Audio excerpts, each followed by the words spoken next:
আল্লাহ তুমি মাফ করে দেনেওয়ালা, তুমি মাফ করে দেওয়ারে পছন্দ করো। আল্লাহ আমরা মাফ করে দাও, আমরা মা বাপকে মাফ করে দাও।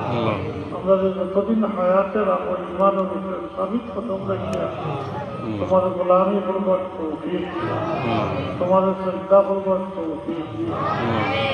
আল্লাহ দয়া করে মেহরবানি করে বাচ্চা একটা দিন আমরা বাচ্চার চলে একায় নামাজি আমলদার বানাই দাও।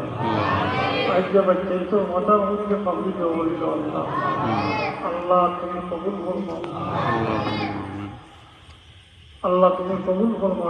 এই বাচ্চাই তো সিনারে খুলি দেবো, নূরে কোরআন দ্বারা এরা সিনারে মনোবর করে দেবো।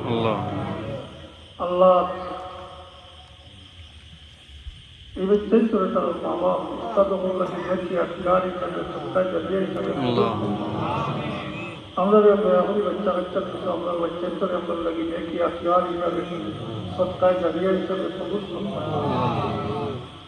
আল্লাহ এই মাদ্রাসা আমরা কবুল করবো, দিন বদিন তরফকে নায়াত করবো।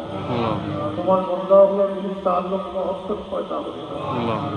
আল্লাহ তোমার বন্ধা হল তোমার বাড়ির মেহমান হল হজর উদ্দেশ্য রওনা করছেন। আল্লাহ আমরা আজকে রাখি হজে মকবুল জিয়ারতে মকবুল নসিব করবেন। আমরা বারবার হরমাই করি বেজন মকবুল জিয়ারত নসিব করবেন। আল্লাহ আমরা জাহিরি বাতিনি বিভাগ থেকে আপনাদের শিফা দেওয়া, তোমার দারুর শিফা থেকে আপনাদের শিফা দেওয়া। আল্লাহ আমরা নিজের মাঝে ফয়দা বরকত নসিব করবো, আমরা হালাল নবীর মাঝে হালাল তিজারতের মাঝে ফয়দা করবো। تقبل منا انك انت السميع العليم بفضل سبحان ربك رب العزه عما يصفون وسلام على المرسلين والحمد لله رب العالمين.